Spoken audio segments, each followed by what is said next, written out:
Hello everyone, James Williams, Director of Programs with the Mobile Ecosystem Forum. Ian, Andrew Parkin, thank you very much for your previous session on the personal data and identity side of things. Most revealing and interesting. I know it's an area many of our members really appreciate. Now, a core pillar of everything we do here in MEF is Future of Messaging, a program which has been around for over 5 years. And I have the privilege of directing in terms of content and quite a few of the working groups. And today I'm going to be discussing what we got up to as a Future of Messaging program in 2020 and looking forward a little bit into the 2021 future. Joining me today are 4 people with some serious experience across the industry. I have Wahid Adam, who's joining us from South Africa. He's the Executive Chairperson of iTouch. Hi, Wahid. Great that you could join. You're on mute, but that's fine. Hello, everyone.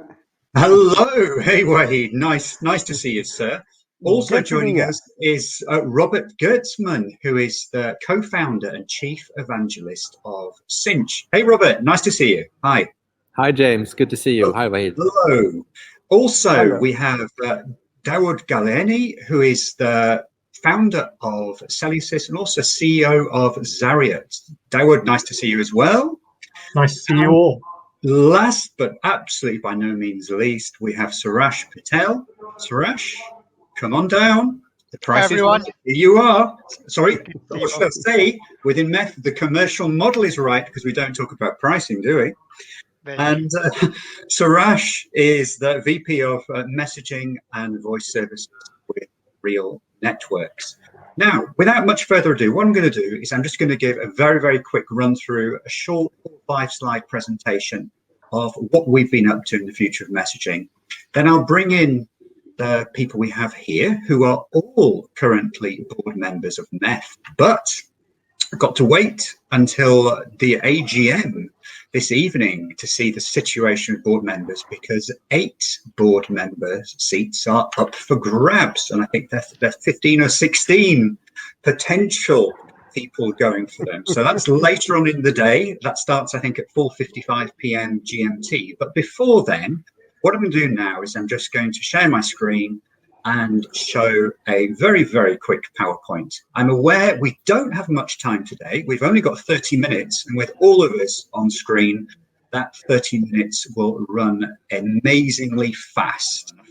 So the key things on the fraud workstream mentioned the code of conduct, the fraud framework piece, which 4 of our members in particular worked on, and special thanks here to Robert because you spent a lot of your time working on that, and indeed continuing to work on that with the fraud mitigation piece coming up. Indeed, we've got a meeting on that tomorrow, so that's absolutely fantastic. The fraud work stream, also the SMS monetization and the firewall side of things, that still sits neatly within MEF. Every year there is research being carried out. This year that research has been sponsored by Anam and Anam Technologies and Tata Communications, so thanks to them for that. And also sitting on the fraud side of things, we have a special group looking at banking fraud, SMS fraud in South Africa. Now, I couldn't continue talking about fraud and messaging without thinking about RCS, because RCS, there have been 3 or 4 separate working groups looking at RCS and the market development of it. And these are moving towards some form of consolidation. But that has created a huge amount of interest. And 2020 actually saw quite a few new companies being brought into MEF on the back of RCS. So yes, RCS is just one channel in business messaging, but it has a huge potential. It is garnering some great interest from people as well, and it continues to be the case. Here within the Future of Messaging program, we're not resting on our laurels at all, and we are developing. But I've brought 4 panelists in here really to hear from them as to what they think we should be doing further with the Future of Messaging in 2021. Now, I did send some questions along in advance of this session, and Yeah, I will be sticking to those questions, you'll be pleased to know. I won't be going, Wahid, you were thinking, what is he about to do? But no, I'll be sticking to them. So do you know what? You volunteered. I'm going to go for you first, sir. I thought so. Yeah, with regards to the future of messaging and the area of rich business messaging. So RCS, absolutely, I think is the pinnacle, the epitome of, the epitome of rich business messaging. But from your perspective, are there any other areas of RBM you think which are perhaps missing or could do with a little bit more attention in the future of messaging programming? Thank you, James. I think absolutely yes. And I'm going to sound like a scratched record right now, if you still know what records are. But rich media messaging, for me, can still be delivered using SMS as a bearer. I have said it years ago at a number of the MEF events as well, and I'll continue to say it, that SMS is ubiquitous. A way of adding a link to a message is very simple. The intelligence is to avoid just a landing page that people can kind of look at the offering, but instead there are platforms available, and we, for example, at iTouch have such a platform that can create the kind of data intelligence that we seek using RCS, whilst we also create that rich media experience for the consumer. So the technology exists, and as a consumer, I don't care how it comes to be, whether it's something called RCS, whether it's something called anything else, as long as I have this enriched experience. So I'm going to be the guy that's going to say, we have the technology, we have not exercised this technology to its full potential. Keep going, SMS, we love you. Okay, and we heard from Pamela earlier on, of those of you who were able to catch Pamela Clark-Dixon from Demia, talking from Brisbane, Australia. SMS has a bright future, certainly for the next 5 years, possibly even longer. And I remember hearing that 5 years ago, and then I remember hearing that 10 years ago about the following 5 years. I think safe to say SMS is going to be around for another decade. Thank you very much, Wahid. Now over to you, Robert, in Sweden. What's your take on it? And indeed, what do you think MEF could be doing a little bit more within the future of messaging to address this area of rich business messaging, I term it? So first of all, I agree with Wahid's point on SMS. I think there's still a lot of growth there. So continuing with that focus, I think, is very relevant for the MEF and for members and non-members alike. At the same time, we're in the beginning or early stage of a major paradigm shift in business to consumer mobile communication. The messaging market is being transformed by, and you mentioned RCS, James, being one of the channels. At the same time, if you look at the consumer, I think ultimately different consumers will have different preferences when it comes to how businesses communicate with them. And even between different types of communication, marketing or banking, for instance. Meaning that, and that means that enterprises will look at all those different channels that consumers want to be communicated on, be it SMS, be it RCS, be it good old MMS, or richer things like, or OTT things like WhatsApp, ABC, or there's a plethora of different Asian OTTs as well. So I think adding those type of OTT messaging channels into the scope of MEF for the good of ultimately the consumers, the enterprises, and all the service providers that will help those enterprises establish those lines of communications with their customers, I think we should do at MEF. Fantastic. Thank you, Robert. I think I agree with you. Ultimately, we should be looking at every subscriber on the ground and what they want. But moving to that type of model for business messaging providers, and I think what we term account-based marketing is really, really different. Dawood, what's your take on things? I think that, obviously we're going to have a largely divergent portfolio of messaging products, as time goes on. I think a lot of those will bring their own unique features, to that space. The OTTs will all continually innovate, so that will grow their own, form of messaging. However, the long and short of it is that, we do have this ubiquitous lowest common denominator that, works exceptionally well, is exceptionally reliable, and we can get to everybody through that medium. So that means that it's here to stay. That's kind of the long and short of it, because it's the only way that a business can kind of communicate with everybody in the exact same way. So that is kind of important. I think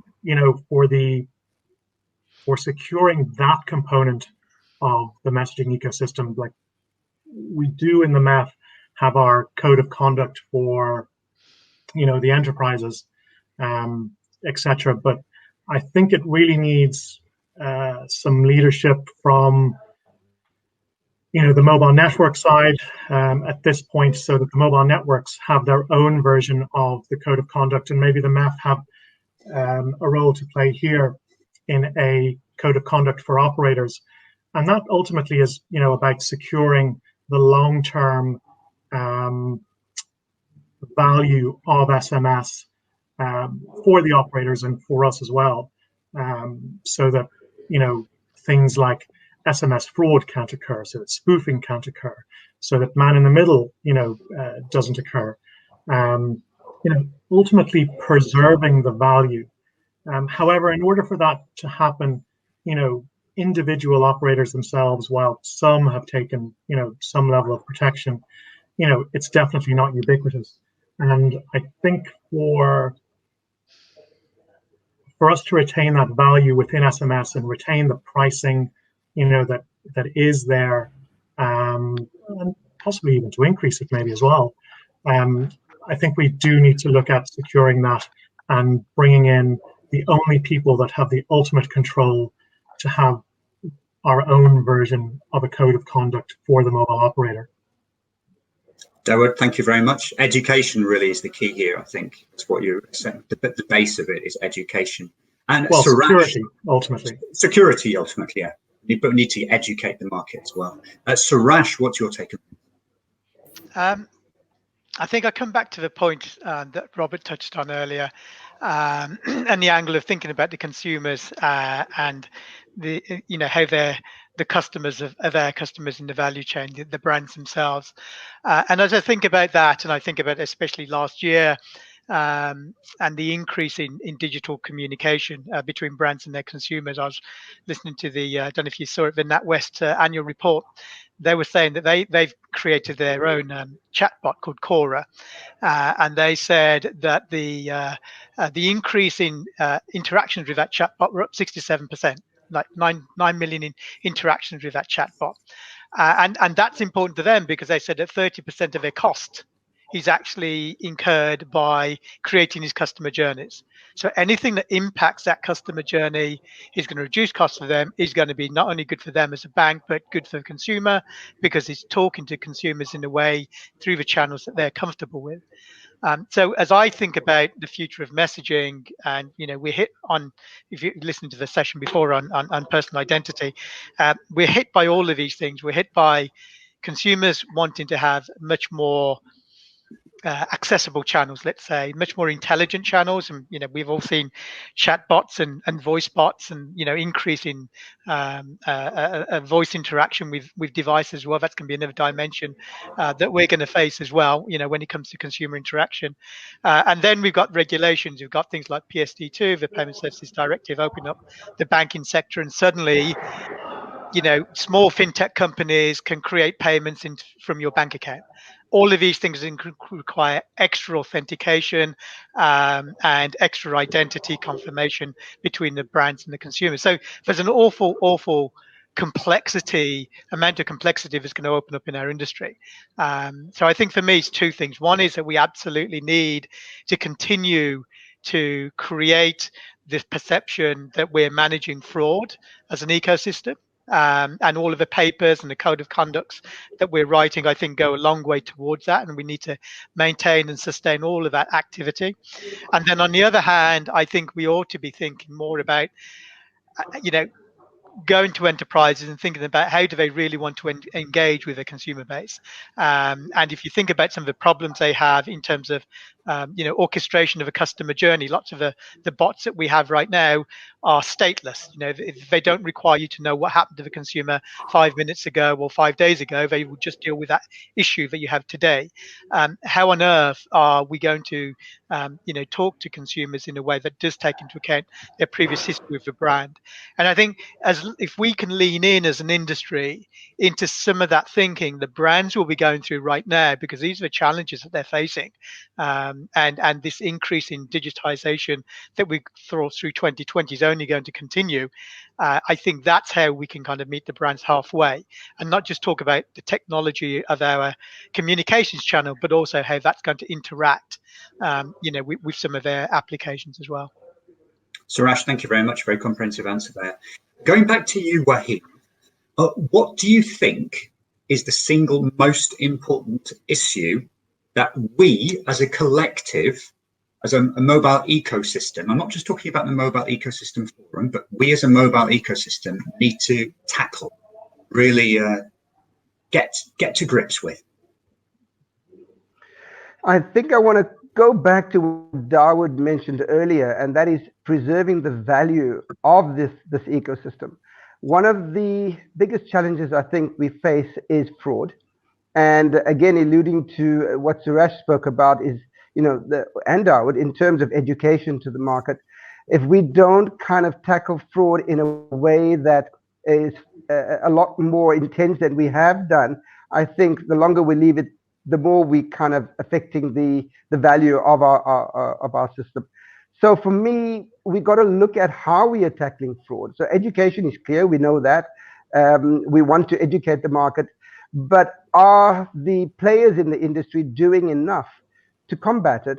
Or is the element of loss not that important based on their larger revenue stream? So we need to look at the aggregators, for example, who enable fraudsters because of the way they connect, delivering, for example, the OTPs or messaging at large. And we got to look at the enterprise section saying, well, are you doing sufficient within your environment, within your enterprise, to ensure that you got the balances and checks to, let's call it, mitigate the kind of fraud that takes place within the environment. And I mean, we can argue how does smishing, phishing, all of that work. A lot of the time, for example, in the banking industry, one of the problems they have is that a lot of it is inside, right? So fraud kind of gets born inside the institution. So are we doing sufficient to tackle it at that particular juncture, and not just the junction of, how we're routing that message? So for me, fraud, to answer your question, education, and we got to look at the players, the role players, and see, is there more that they can each kind of do to mitigate that fraud risk? Robert, moving to you, what's your take in it? Do you say is the single most important issue we need to fix, basically? Yeah. So I largely agree with Wahid. I think if you look at the Mobile Squared numbers, about a third of all text messages are sent via unauthorized routes on a global basis. That's a big number on a $17-18 billion market. But to give a little bit more breadth to the conversation, another thing that I think has a very large monetary value is this paradigm shift in messaging. The advent of both rich and conversational messaging to really push and promote that for that transition to happen faster, which will pull in a lot of traffic that today is on voice, that today resides in email, into the mobile messaging space. I think will yield a fantastic opportunity for us within the industry, and also for the businesses and consumer that will get much more richer experiences. So for me, as a strong second or even a first place because of the size of the opportunity. That's what I would put up there. But how do you go about implementing something which offers so many channels? Because if you ask somebody what do they want, they'll tell you, I want A, B, C, D, E, F, G. But then if you overface somebody with so much choice, they sit back and go, actually, what do I do? How do I really move forward? And I think it's the same with enterprises. With so many different channels available, they're told, this is great. No, use that. How do we ensure that doesn't happen, Robert? Yeah, so good question. And this is early days. So you will have a lot of confusion and people trying out different things. And I think that's the only way to learn. I mean, from a technical perspective, just and pure connectivity wise, you know, conversational or omni-channel type APIs is a solution where you abstract away a lot of the complexity for the brand by in the back end connecting to many different channels, but offering one front end to make it easier for the brands to consume. And then obviously software on top of that. That's the solution side. Yeah. But then it's, you know, do you use, what's your strategy? I think, you know, how you digitalize your business. I think, you know, a lot of work there for the brands to figure out, for us to help them with. Fantastic. Now, moving on to Dawood, I suspect I know the answer to the question, because you already mentioned it in your first part, and that would be fraud, sir. Would I be wrong? Yeah, but I suppose I'm just going to elaborate very quickly and you know, extrapolate a little bit on it. You know, when we talk about fraud, it's not specifically like just one specific vertical of fraud. There's multiple angles and multiple types of fraudster that occurs within this ecosystem.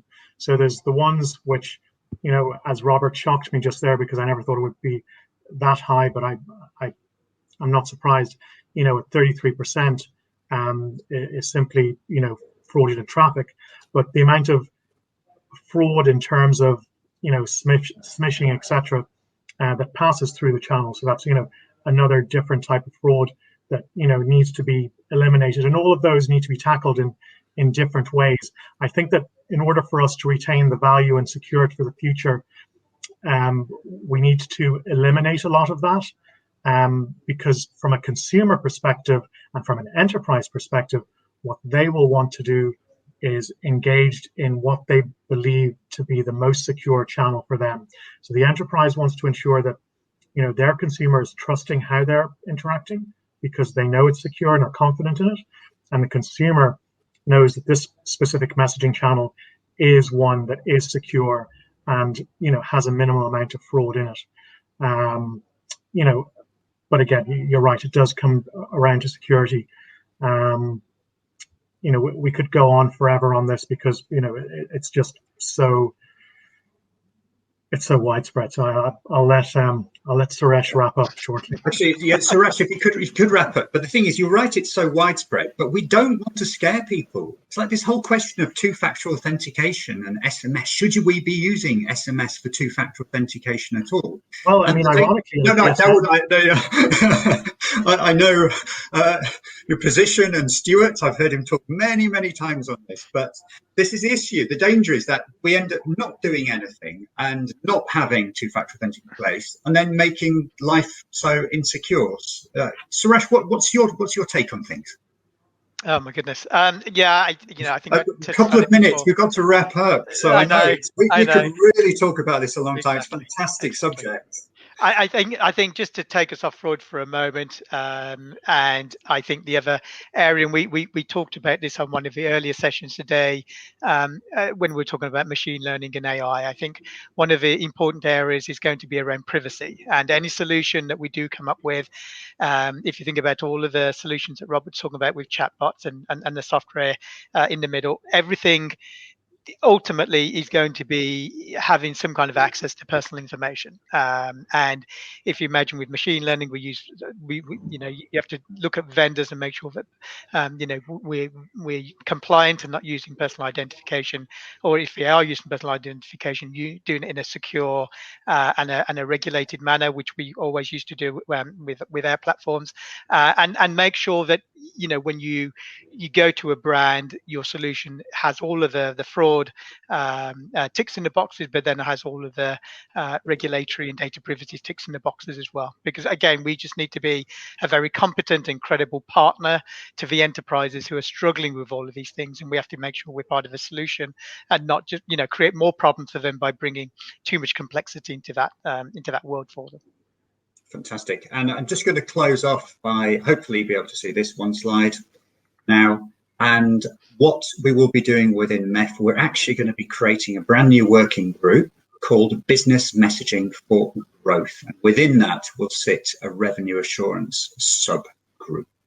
And if any of you have any suggestions as to any potential directions we should be taking things or thinking about, as Ian mentioned in his session, please do contact myself, though, James at mobileecosystemforum.com. Thank you very much. And that we're looking really to bring that alive and make that reality following the business messaging event from March the 22nd to 24th. So all remains for me to do is to thank all my panel participants. Wahid, lovely that you could join us. Thank you. Dawood, nice seeing you. Thank you. Thanks, Surash as well. And Robert, a real pleasure as always. So thank you very much to all. Thank you for watching, and catch you later, I'm sure.